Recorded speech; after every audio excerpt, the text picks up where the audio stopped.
Hi, everybody. Nice to be here with you again this month. So let's dive in. This month, I want to talk about the art of communication. So I want to ask you right off the bat, can you recall the last time that you felt frustrated when you were speaking with someone? Frustrated about a conversation you just had? Or how recent was it that you felt maybe disrespected or disregarded? When was the last time you had a conversation with someone and you felt like they understood your issue and you both felt good afterwards? Just take a minute and see where your mind takes you about how recent one of those was for you. Because we're going to tie some pieces together today. When we were young, we were modeled to by our parents. So whatever work they had done or not done, whatever beliefs they had, whatever behaviors they had, was what they passed on to you. Now, as they raised you, they modeled to you in the beginning that they were the boss, right? Do what they say, because they are the authority figure. And when you're younger, you immediately trust that, and you trust that forever, unless that's either broken or hopefully at some point you're taught to take responsibility for yourself. But otherwise, when we're young, we don't have the resources to take care of ourselves. Our brain hasn't fully developed yet. And so they are the people that keep us safe. They are the people that meet our needs. So that modeling teaches us how to behave. But most people never had a conversation where their parents passed the baton on to them and said, okay, you are your own authority now. You are the boss. And I've built you up to trust yourself and love yourself and have solid, healthy boundaries and excellent communication. Now go out into the world. It's you and the universe. Create something magical and magnificent, and you have everything you need, and I believe in you. When did that conversation happen, right? So instead, what happens is we go out into the world, we go off to college, or we move out, we get a job, we start to pay rent, or at some point buy a home, and instead we carry that modeling that became our programming because our subconscious mind learned over repetitive times, over decades, that if we do what we're told, even when we don't like it, because we're not the boss and we don't get to decide it, we're not the authority, so we do what we're told even when we don't like it, and we don't get a say in the matter. So we bring that programming into our relationships. We bring that programming into the office, into our situation where we have a boss or we are the boss, but we always have a boss above us. And so there is forever an authority, and it's not me. So as adults, we enter work agreements and relationships, and then at some point, the volcano just erupts. And the volcano sounds like, when is it my turn? When do I get to just be the authority of everything around me? I get to tell everyone how to behave, and they just do what I ask, because that's what our parents modeled. And then we look at some point to see, well, when do we get to be that role? And everybody else just is on board and doing things to please us. Doesn't happen, does it? When am I the one that everyone listens to and does what I want? When do I get to be that role? Never, right? So to bridge that gap, we have to learn two really important things. The first, we have to learn to take responsibility for ourselves, and not responsibility about just the things you want to be proud of, the things you're happy about, the things you like. We have to take responsibility that we make the choices that we learn from the experiences. So we are the one choosing, and we're not always going to get it right 100% of the time. And that's okay. That doesn't mean we're failures. That doesn't mean we're bad. That doesn't mean we're stupid. That doesn't mean we're not safe. It means we are learning from the choices that we make. It doesn't give bad behavior from other people a pass. But if we spend our lives blaming and not learning, we're just going to continue to repeat the experiences in other ways. Because the subconscious mind is always trying to move you towards pleasure and away from pain, but it's also trying to help you fulfill your dreams. So if you have a dream of one day becoming a very successful entrepreneur, and right now you're working at a job you don't love, but you're not taking responsibility for why it's a match to you right now without beating yourself up in any way, without going into self-judgment, instead going into curiosity and saying, why might this still be for me? What am I learning here? Do I have work to do on confidence? Do I not believe I'm capable? Am I afraid that if I leave here, I might blow up my life? What's underneath that? Because I'm here because I choose to still be here even though I don't like it. So I've got to understand why I might be making that choice and then do the work to work through the fear that's underneath it. Because really that feeling of not being able to go out on your own is a feeling of feeling trapped. And you just want to project that onto someone else and say it's about them. They don't do things right. I don't like this job. People don't treat me well here. So we have got to move the needle from the blaming the outside condition without giving it a pass. I'm not saying everybody is lovely and perfect and well behaved all the time. Of course not. But if I'm having an experience with you, I am a part in this equation and I have to look at what my part is because there's something here for me. And once I understand it and work through it, then this isn't going to be the energy match for me anymore. And then maybe I'm not going to be afraid to go out on my own. And then maybe I'm not going to be worried about what comes next and what comes next. Maybe then I'm going to start to get excited because I know my choices are building it. So we have to walk that rite of passage of where we take responsibility for ourselves without trying to say, I only take responsibility for part of it and not all of it. That's not adulting, right? We have to have the emotional maturity and we have to have the emotional resilience to understand that we make choices and our behavior is learned. So it's complicated because it feels like it's our identity. So it feels like I'm asking you to take a look at yourself without judging yourself and understand that maybe you learned this behavior elsewhere and maybe that behavior isn't a match for the dream that you have. And so the experience you're in right now that you're unhappy about is the actual most important energetic match for you to learn what you need to learn in order to grow so that you can move towards what it is that you want. Your subconscious mind doesn't make any mistakes. It is the most extraordinary supercomputer. And I'll come back to that in a minute. So we learn that we make the choices. And we learn from those experiences. So we get to celebrate the things that work out really well and be so proud of ourselves and pat ourselves on the back and call up our friend and say, let's go to lunch. I've got the best news ever. And then we also have to work through the challenges without blaming other people and without shaming ourselves. This is what responsibility really is. It's having the emotional maturity and the emotional resilience to say, I'm not perfect, I'm learning, and I'm paying attention. And if I don't like something, that means I've got to dive into it even deeper to see why it might be here for me.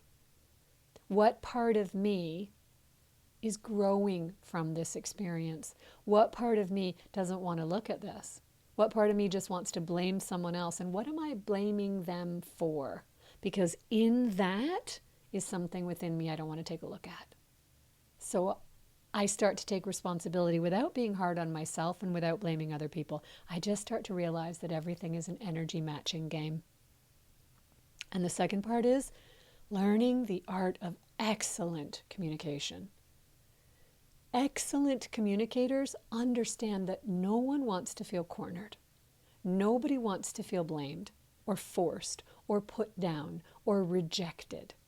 So the only way people love us and appreciate us and flock to us is for one main reason, because they feel so good about themselves when they're in our presence. It's a mirror reflection back. So how do we learn to speak about what you want without alienating other people, without putting your job in jeopardy, without blowing up your friendship or your relationship. We've got to start to investigate the story that you're telling yourself in your head about the circumstance or the situation.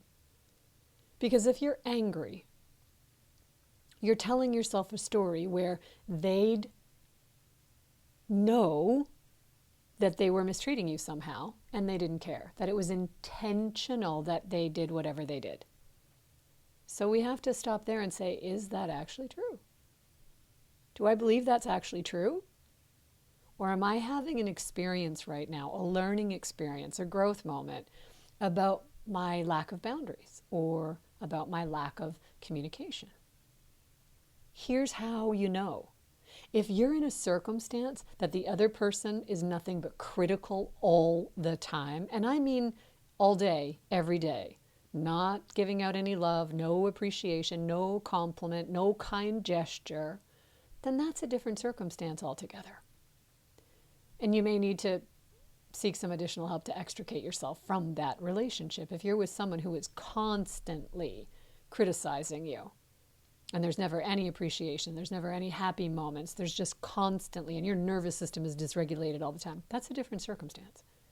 But if it's that, you're okay for a while and you're happy for a while and then you feel frustrated, like for example, you do something nice, you bake a cake or you do that extra project at work, and then you feel like no one even noticed or appreciated it, that's your childhood modeling. That's where we have to become aware. We say, you didn't even notice. And we can put the focus on the other person and expect them to have different behavior. But that's not going to yield a result, because that's not really what needs to be looked at. What needs to be looked at is, why am I the energetic match to overdoing things and having people not even see it or notice it? I'm doing it because I think that's what I'm supposed to do in order to yield something back, right? As a child, if I do what I'm told and I do a good job, then I'm going to get a good girl. They're going to say, you did a good job, girl. Well done. And if I do a bad job at it, they're going to critique me and they're going to give me punishment, or they're going to tell me how I need to do that different and try that again. So if I haven't learned to take full responsibility for myself, I'm going to continue to behave. My subconscious mind has no understanding of age or time. None. That doesn't exist in the subconscious mind. It only knows what's been impressed upon it, and where we experienced high emotion, positive or negative, it holds as dominant. Now, negative emotion, it's going to hold as the priority one dominance. Why? To keep us safe. So, I do something, nobody notices, I don't feel appreciated, I think it's your fault, but really, what's the investigative work? Why do I overdo and expect something back versus I do what it feels inspired to do, what I feel responsible for, I do the best with what I have and who I am today, and that's for me. That's just for me. And if I receive a compliment from that or recognition for that later, wonderful. That's an extra bonus. But if I don't, that's not why I did it. That wasn't the reason why I did it. Have you ever had the experience with your friend or your partner that you do something really nice, you bake a batch of cookies, and they come home so exhausted from work they don't even notice, but they sat and ate those cookies. And you could tell they just let the stress of their day go. Is that enough? Or do they have to make it about you? Do they have to come over and say to you, thank you for doing that, I appreciate you? Now, it's wonderful to receive that if someone's really present and able. And that might come the next day. That might come after a nap. That might come after a good sleep. Or it might not come at all. Can you be okay with that? Because if not, then you were doing something to get something the same way your parents taught you to. There was a little bit of a subconscious agenda going on there. Not conscious, but subconsciously. I'm doing something so that you will notice me and I'll get a good girl. I'll get some kind of acknowledgement for my behavior. As opposed to, I'm fully responsible for myself, and what I do to the best of my ability, and that I am very proud of. And if there was more that was required, then we'll have a conversation about that. That comes into boundaries, right? If I don't have healthy boundaries and I'm overdoing and overdoing in order to get respected or seen or heard, then my simple lack of boundaries and my need for external validation is going to be the perfect energy match with someone who doesn't see me, doesn't appreciate me, and takes all the extra I give them. Can you see the match in that? Like, it's the brilliance of the energy matching game. So it's always about my own contemplation, right? Is it them or is it something in your energy field projecting that you're the one that does what they're told over and over? And so that's what your subconscious mind is going to be picking up on. And their subconscious mind is also picking up on that. We are constantly taking in micro impressions from each other. And that's always why it's self-work and not control. We can't control another person's behavior. And how would that go? Even if you were the authority and they just started to do everything you wanted them to do, that would last a red hot minute. It would feel good for a second. And after that, you'd feel like you had to mother them all the time because you're modeling to them that they need to behave like children around you. And so they will. So the investigative work is not controlling another person's behavior in order to make you happy. It's self-investigative work. Why is this the energy match for me? And why do I feel this way about it? But we're not taught that anywhere, are we? We're not taught. If I were to say to you, to think of your brain like the most advanced supercomputer, and your beliefs download the programs. So what you are saying all day long, and let's split this apart because this is nuanced as well. You can say, I believe that there are more good people in the world than bad. But if you don't actually believe it, and every day you go to work and you say, look at that jerk, and look at that jerk, and over here there's that jerk and that jerk, then I can say that all I want, but I don't believe it. And your subconscious mind is always going to project from your beliefs. So everything that you're taking in, what you are formulating that to mean, is what your subconscious mind is responding to. And then it goes out and creates all those circumstances. That's your energy match. So now, if I say, but I believe the world is full of good people, but internally I don't believe that, and I behave in the way that's the match to the belief that I don't believe that, then what do you think I'm going to magnetize to me all day, every day?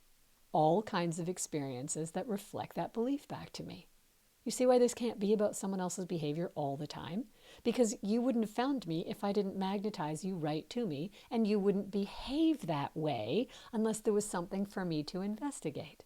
Now, when it's a perfect match and it feels wonderful and happy, and what I mean by perfect is on that perfect day, I'm in the flow, everybody's nice, somebody bought me a tea, I'm having a wonderful time, the world is full of good people. Yes, you're going to have more and more and more evidence of that because that's matching exactly what you believe, and you're in this beautiful peak state.